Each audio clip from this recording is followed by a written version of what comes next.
Halo Sobat Movie, gimana? Kopi sama rokok hari ini aman? Film Adrift yang diambil dari kisah nyata ini benar-benar bikin yang fobia laut pasti merinding. Gimana enggak, sepasang sejoli muda ini setelah dihajar badai dan terombang-ambing di tengah laut berminggu-minggu lalu berakhir dengan menghadapi kenyataan yang sangat pahit. Oke, ambil kunci dan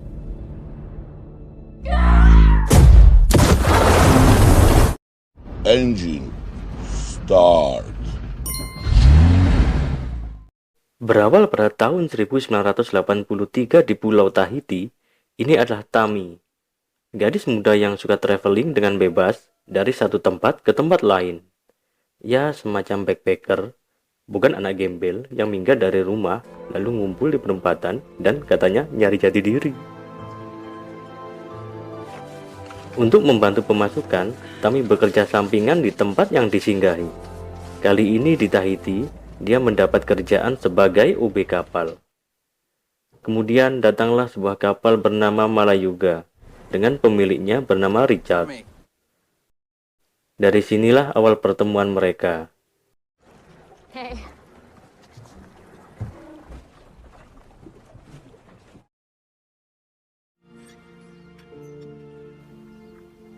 Pagi harinya, saat sedang memperbaiki kapal, Tammy datang untuk membantunya dan diajak makan malam oleh Richard. No worries. If you just wanted to grab a early dinner. That sounds great. Malamnya, saat mereka berdua makan, Richard memberitahu bahwa kelelahan, lapar, dan dehidrasi di tengah laut bisa membuat berhalusinasi. Tapi itu tidak menyurutkannya untuk mencintai lautan. A few days, there's the hallucination. Lalu Tammy ditawari untuk mengarungi lautan bersamanya. Tentu saja Tammy setuju, karena prinsip mereka berdua sama, yaitu menyukai kebebasan dan lautan.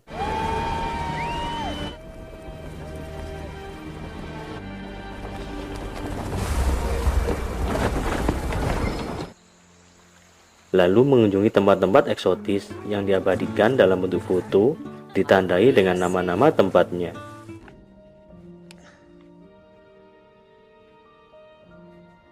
Saat jalan-jalan, Richard memberitahu ada bunga harum yang bernama frangipani, bunga yang bermakna bunga cinta. Ini mah bunga Kamboja yang ada di pekuburan. Kalau gak percaya, tonton aja film Azab di Indosari.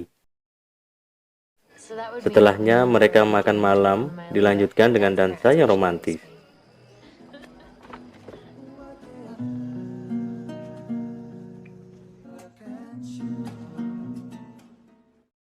Esoknya, saat mereka berdua pulang dari belanja, tiba-tiba ada yang memanggil Richard.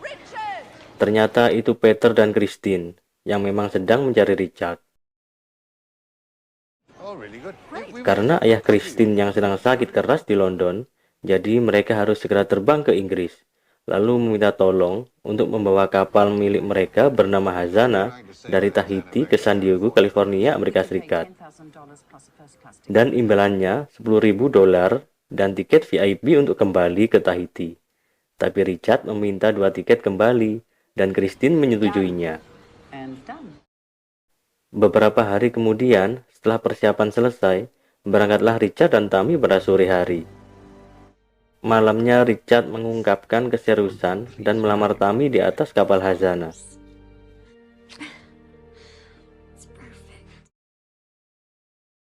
Lalu pada suatu siang, saat kondisi sedang mendung, tiba-tiba ada burung mendarat di kapalnya. Richard beranggapan seharusnya jarak pantai yang cukup jauh, tidak mungkin burung ini terbang ke tengah laut bila tidak terkena angin. Lalu ada peringatan dari radio kapal bahwa ada badai Raymond dengan kecepatan 12 knot di koordinat 12 derajat lintang utara dan 107 derajat lintang barat di atas Samudra Pasifik. Lalu Richard memasukkan titik koordinat badai tadi di peta dengan lokasi mereka saat ini, dan badai itu tepat di hadapan mereka. Lalu Tammy menyarankan untuk memotong ke utara, yang artinya perjalanan tetap dilanjutkan, tetapi melewati pinggiran badai, dan Richard pun setuju. Ternyata perkiraan mereka salah. Dengan meningkatnya kecepatan badai Raymond, Berbanding kecepatan kapal yang tidak bisa mengimbangi, maka kapal terjebak di dalam badai. Lalu Tami mencoba untuk mencari bantuan lewat radio, tetapi tidak ada respon. Keadaan menjadi semakin parah dan Richard memaksa Tami untuk masuk berlindung di dalam kapal. Lalu hantaman gelombang tinggi itu membuat kapal terbalik.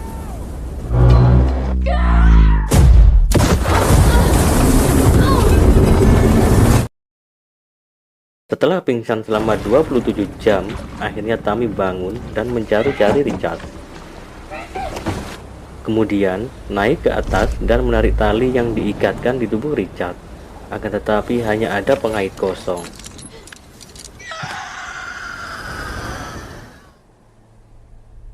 Setelah itu Tami mencoba mencari bantuan lewat radio. Ternyata peralatan elektrik dan kapal mesin sudah rusak total. Tami yang melihat sekoci di samping kapal tidak ada, lalu beranggapan kemungkinan dipakai oleh Richard. Benar saja, tak jauh dari kapal ada sekoci yang terbalik, dan Richard berada di sana. Kemudian Tami mengikat tubuhnya, lalu terjun dan menyelamatkan Richard.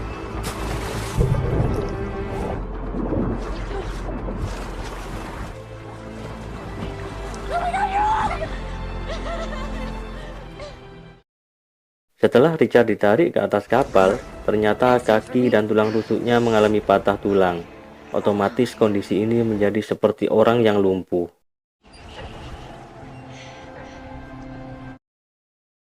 Di hari kedua, Tami mengumpulkan semua bahan makanan dan minuman yang tersisa dalam satu tas.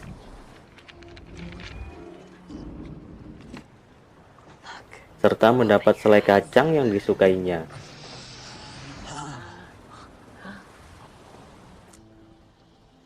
Oh my god. Tami berusaha memperbaiki kapal sedikit demi sedikit dan berharap setidaknya sampai ada pertolongan. It looks like we have a quarter tank of water. Let's get this water out of here. Kemudian Tami mencoba memetakan lokasi saat ini, dan ternyata melenceng jauh 12 derajat, dan itu berarti lokasi mereka tidak dilewati transportasi apapun. Should be lanes. We'll be fine. No one knows we're here.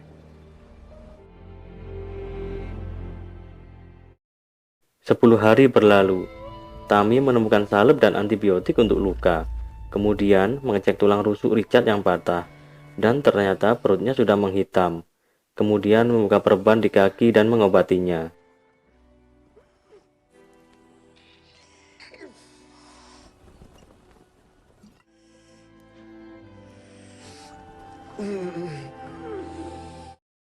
Suatu malam di hari ke-29, Tami yang tertidur tiba-tiba terbangun karena ada kapal yang mendekat, lalu mengambil suara dan menembakkannya.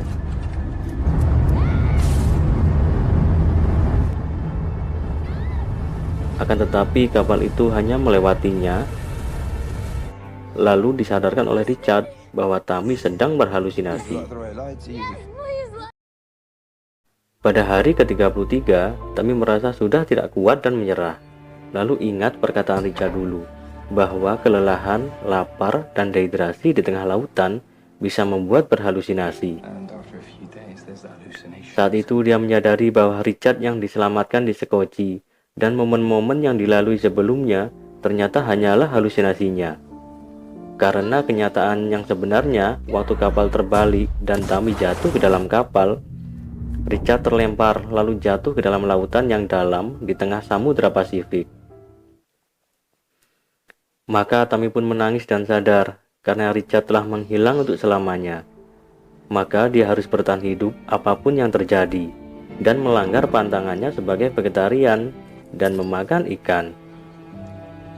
Hingga pada hari ke-41 ada burung yang hinggap di kapalnya, dan itu burung daratan seperti yang dikatakan Richard dulu. Dan benar saja di depannya ada sebuah pulau, dan Tami menemukan suar dan direspon oleh kapal nelayan penangkap ikan.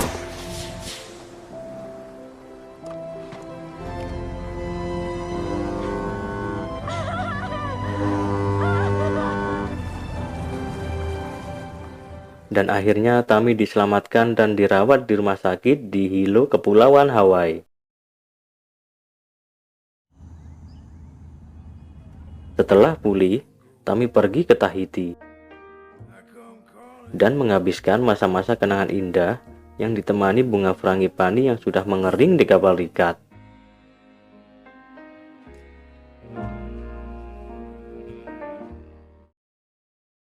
Review akhir dari film ini adalah Richard Sharp disapu badai Raymond dari kapal, kemudian tenggelam dan meninggal pada saat usianya 33 tahun. Tami Oldham bertahan dan selamat seorang diri selama 41 hari pada usia 24 tahun. Beberapa dokumen maupun surat kabar diterbitkan saat maupun setelah evakuasi.